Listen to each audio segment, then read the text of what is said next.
posibleng pag-akwisisi ng 12 hanggang 24 ka F-21 Boramae, malaking hakbang sa modernisasyon ng hukbong himpapawid ang Pilipinas.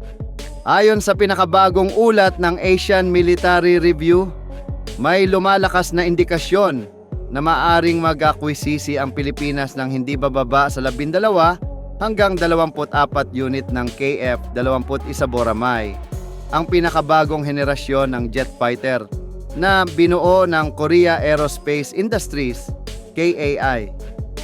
Ang hakbang na ito ay itinuturing na isa sa mga pinakamahalagang desisyon sa kasaysayan ng hukbong himpapawid ng Pilipinas, Philippine Air Force/PAF, sa ilalim ng Multi-Role Fighter MRF program. Ang programang MRF ay matagal nang itinuturing bilang pangunahing kakulangan sa kakayahang pandepensa ng bansa, lalo na matapos ang pagretiro ng mga lumang fighter aircraft ng PAF. Sa harap ng lumalalang tensyon sa rehiyon ng West Philippine Sea at patuloy na pagbabago sa balanse ng kapangyarihang militar sa Asia-Pasipiko, naging malinaw ang pangangailangan ng Pilipinas para sa isang makabago, multi-role at cost-effective na jet fighter. Isa sa mga pangunahing dahilan kung bakit nasa napakalakas na posisyon ang KF-21 Boramae ay ang kasalukuyang kasunduan ng Pilipinas at KAE sa FA-50 Fighting Eagle. Ang FA-50 ay kasalukuyang nagsisilbing pangunahing light combat aircraft ng PAF at napatunayan na ang pagiging maaasahan nito sa larangan ng pagsasanay, air defense at light strike missions. Dahil dito, nabuo na ang matibay na pundasyon ng kooperasyong technical, logistical at operasyonal sa pagitan ng dalawang bansa. Ang umiiral na FA-50 program ay nagbibigay sa Pilipinas ng malaking bentahe kung sakaling piliin ang KF-21. Kabilang dito ang mas mabilis na integrasyon ng sistema, mas maikling panahon ng pagsasanay para sa mga piloto at ground crew, mas episyenteng supply chain para sa piyesa, at mas mababang gastos sa long-term maintenance. Ang lahat ng ito ay kritikal sa isang bansang may limitadong budget para sa depensa. Bukod sa operasyonal na bentahe, kinumpirma rin na ang presyo ng KF-21 Boramae ay mas mababa kung ihahambing sa iba pang pangunahing kakompetensya sa merkado ng MRF.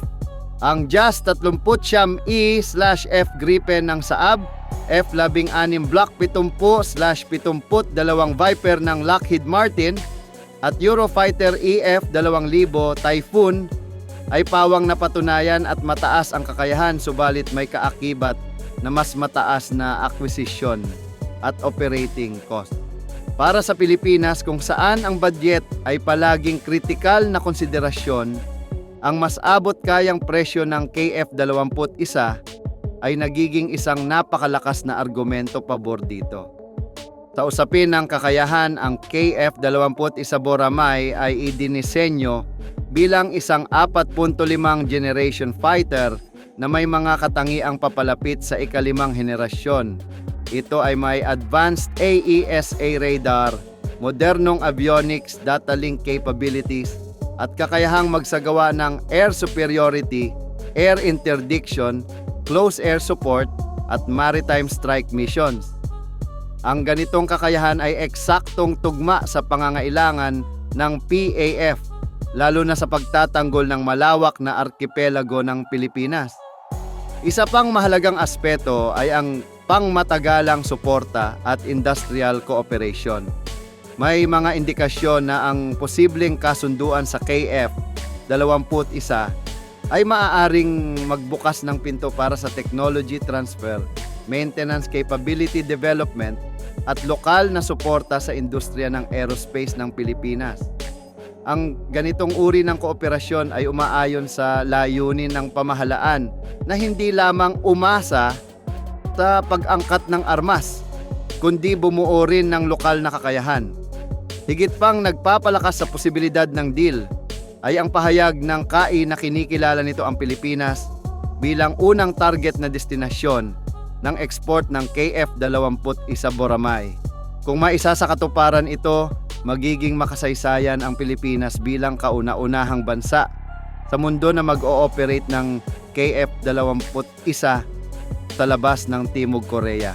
Ito ay magbibigay ng prestihiyo sa PAF at magpapatibay sa estratehikong relasyon ng Pilipinas at Timog Korea. Sa kabuuan, ang posibleng pagkuha ng 12 hanggang 24 na KF-21 Boramay ay hindi lamang simpleng modernisasyon ng eroplano.